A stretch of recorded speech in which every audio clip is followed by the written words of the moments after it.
वसुदेवसुतं देवं कंसचाणूरमर्दनं देवकी परमानन्दं कृष्णं वन्दे जगद्गुरुं मूकं करोति वाचालं पङ्गुं लङ्घयते गिरिं यत्कृपातमहं वन्दे பரமானந்தமாதவம்.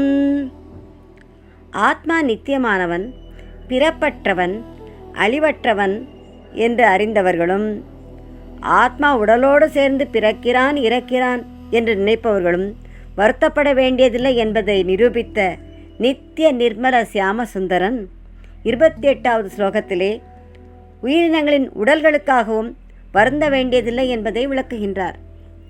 அவ்யக்தாதீனி பூதானி व्यक्तमध्यानि भारत अव्यक्त निधनान् एव तत्र का परिदेवना. हे பரதகுலத்தில் பிறந்த அர்ஜுனா, பூதானி எல்லா உயிரினங்களும் அவ்யக்தாதீனி பிறப்பதற்கு முன் தென்படாதவையாக இருந்தன. மேலும் அவ்யக்த நிதனானி ஏவ இறப்பிற்கு பின்னாலும் தென்படாமலே போகக்கூடியவன். வியக்த மத்தியானி நடுவில் மட்டுமே தென்படுகின்றன. தத்ர இந்த நிலையிலே கா பரிதேவனா ஏன் வருத்தப்பட வேண்டும் என்று கேட்கின்றார். இந்த உடல் பிறப்பதற்கு முன் எப்படி இருந்தது தெரியாது, இறந்த பின் எப்படி இருக்கும் அதுவும் தெரியாது. அவ்யக்தாதீனி பிறப்பதற்கு முன் காணப்படாதவை என்றால், பிறப்பதற்கு முன் அவற்றிற்கு இப்போது உண்டாயிருக்கும் ஸ்தூல உடலுடன் சம்பந்தம் இல்லை. அவ்யக்த நிதனானி இறந்த பின் காணப்படாதவை என்றால், இறந்த பின் இந்த ஸ்தூல உடலுடன் சம்பந்தம் அற்றுப்போய்விடுகிறது என்று பொருள். வியக்த மத்தியானி நடுவில் மட்டும் காணப்படுபவை என்று கூறியதால், பிறப்பிலிருந்து இறப்பு வரை இந்த உடல்களுடன் சம்பந்தப்படுகின்றன என்பது புலனாகிறது. நாம் கனவு காண்கின்றோம். கனவிலே காணும் பொருட்கள் கனவிற்கு முன்பும் இல்லை, கனவிற்கு பின்பும் இருக்காது. கனவு காணும்போது மட்டும் அது உண்மையாக இருப்பது போல் தோன்றும். ஆனால் அது உண்மையல்ல என்பதை நாம் நன்கு அறிந்து கொள்கிறோம். அவ்வாறே தான் நடுவில் மட்டுமே எந்த சரீரத்துடன் சம்பந்தம் உள்ளது போல் தோன்றுகிறதோ அது நித்தியமான சம்பந்தம் அல்ல. ஆதோ அந்தேச்ச என்னாஸ்தி வர்த்தமானேபி தத்ததா. ஆதியிலும் அந்தத்திலும் எது இல்லையோ, எது நடுவில் மட்டும் தோற்றமளிக்கிறதோ அது உண்மையில் இல்லை என்று சாஸ்திரங்களிலே சாற்றப்பட்டுள்ளது. அதர்ஷனாத் ஆபதிதாக புனश्च அதர்ஷனம் கதாக நைதே தவ ந தேஷாம் துவம் தத்ர கா பரிதேவனா என்று மகாபாரதத்தில் விதுரர் விளம்பியுள்ளார். நீ யாரை உறவினர்கள் என்று நினைக்கிறாயோ, இவர்கள் பிறப்பதற்கு முன் வெளிப்படாதவர்களாக இருந்தார்கள், மீண்டும் மறைந்து விட்டார்கள். ஆகையால் ந ஏதே தவ இவர்கள் உனக்கு சொந்தமானவர்கள் அல்ல, ந தேஷாம் துவம் நீயும் இவர்களுக்கு சொந்தமானவன் அல்ல, தத்ர கா பரிதேவனா அதற்காக ஏன் கவலைப்படுகிறாய்? எனவே கவலைப்பட தேவையில்லை என்று காண்டிவனிடம் கண்ணன் கூறுகின்றார். அவ்யக்தாதீனி பூதானி व्यक्तमद्यानि भारत अव्यक्त निधनान् एव तत्र का परिदेवना.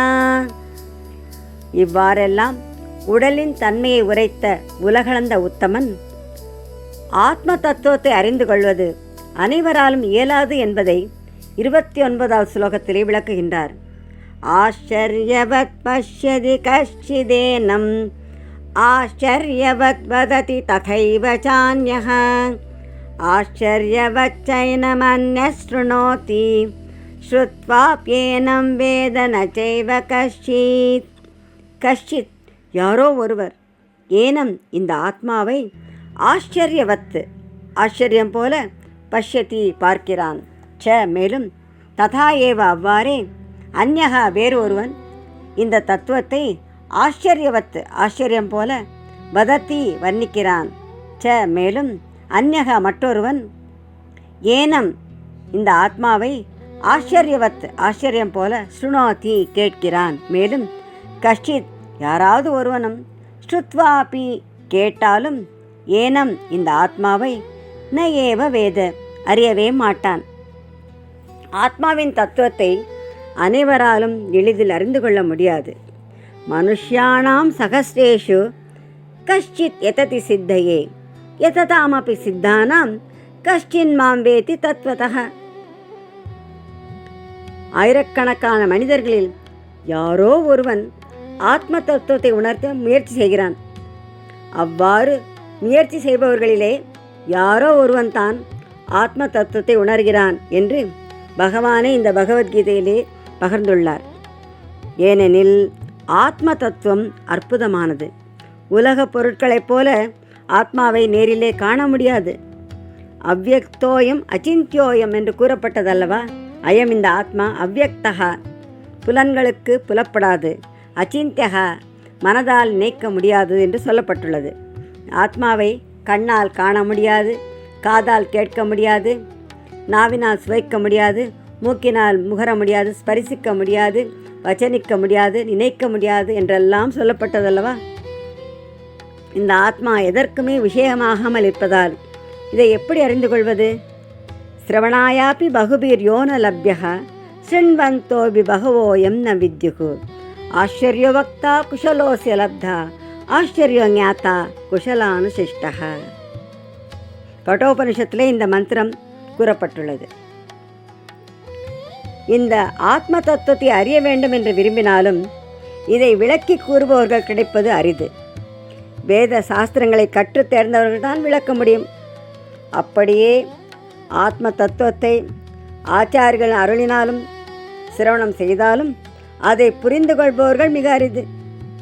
எனவே இந்த ஆத்ம தத்துவத்தை கூறுவதோ கேட்பதோ அல்லது புரிந்து கொள்வதோ அப்படியே புரிந்து கொண்டு அதனை அனுஷ்டிப்பவர்களோ கிடைப்பது மிகவும் ஆச்சரியமே.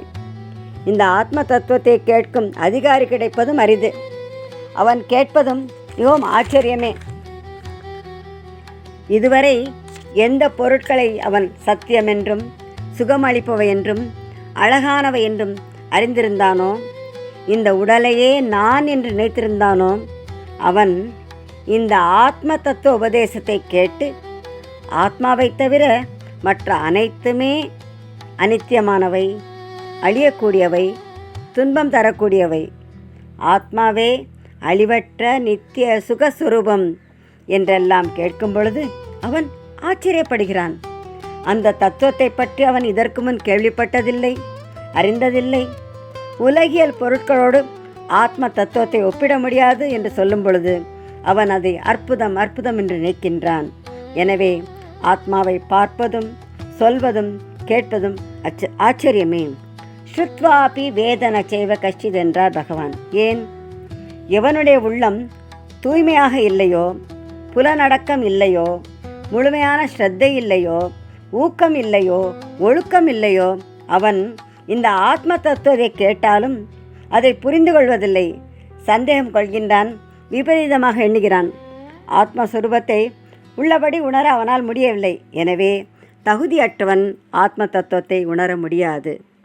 ஆச்சரியவத் பஷ்யதி கஷ்டிதேனம் ஆச்சரியவத் வததி ததைவ சான்யஹ ஆச்சரியவச்சைனமன்ய ஸ்ருணோதி ஸ்ருத்வாப்யேனம் வேத ந செய்வ கஷ்டித். ஆத்ம தத்துவத்தை பார்ப்பது, சொல்வது, கேட்பது அரிது என்று எடுத்துரைத்த எம்பெருமான் ஆத்மா என்றும் அழிவற்றவன். எனவே எந்த உயிரை பற்றியும் நீ வருத்தப்படுவது உச்சிதமன்று என்று 30வது ஸ்லோகத்திலே கூறுகின்றார். தேஹி நித்யமவத்யோயம் தேஹே சர்வஸ்ய பாரத தஸ்மா சர்வாணி பூதானி நத்வம் சோசித்துமர்ஹசி. ஹே பாரத, ஞானத்திலே மிகுந்த ஈடுபாடு கொண்ட அர்ஜுனா, அயம் தேஹி இந்த ஆத்மா சர்வஸ்ய தேஹே எல்லோருடைய உடலிலும் நித்தியம் எப்பொழுதும் அவத்தியக அழிக்கப்பட முடியாதவன். தஸ்மாத் ஆகையினால் சர்வாணி பூதானி எல்லா உயிரினங்களுக்காகவும் துவம் நீ ஷோச்சித்தும் கவலைப்படுவதற்கு நர்ஹசி உரியவன் அல்ல. தேகி என்பவன் ஆத்மா. தேகம் அழியும் போதும் ஆத்மா அழியாது என்பதை பல ஸ்லோகங்களிலே சாரங்கபாணி சாற்றியுள்ளார். இப்போது அர்ஜுனனுக்கு மற்றொரு சந்தேகம் ஏற்படுகிறது. உலகிலே மக்களிடையே ஏற்றத்தாழ்வு காணப்படுகிறது. ஒவ்வொருவர் உடலுக்குள்ளும் எத்தனை மாறுதல்கள்! கருப்பு வெளுப்பு என்ற நிறத்திலே வேறுபாடு, உயரம் குட்டை பருமன் மெலிவு என்று உருவத்திலே வேறுபாடு, குணத்திலே வேறுபாடு. அவ்வாறு ஒவ்வொருவருடைய ஆத்மாவிலும் வேறுபாடு இருக்குமோ என்று அர்ஜுனன் எண்ணுகின்றான். அவனுடைய சந்தேகத்தை போக்கும் வண்ணம் சர்வஸ்ய தேகே தேகி அவத்தியகா என்று சர்வேஸ்வரன் கூறுகின்றார். எல்லோருடைய தேகத்தில் இருக்கின்ற தேகியான ஆத்மா ஒன்றுதான். ஆத்மா என்றும் அழியாதவன். எந்த காலத்திலும் எந்த கருவியினாலும் ஆத்மாவை அழிக்க முடியாது. ஆகையினால் நத்வம் ஷோச்சித்தும் அர்ஹசி, நீ கவலைப்பட தேவையில்லை என்று பலமுறை கண்ணன் கூறுகின்றார்.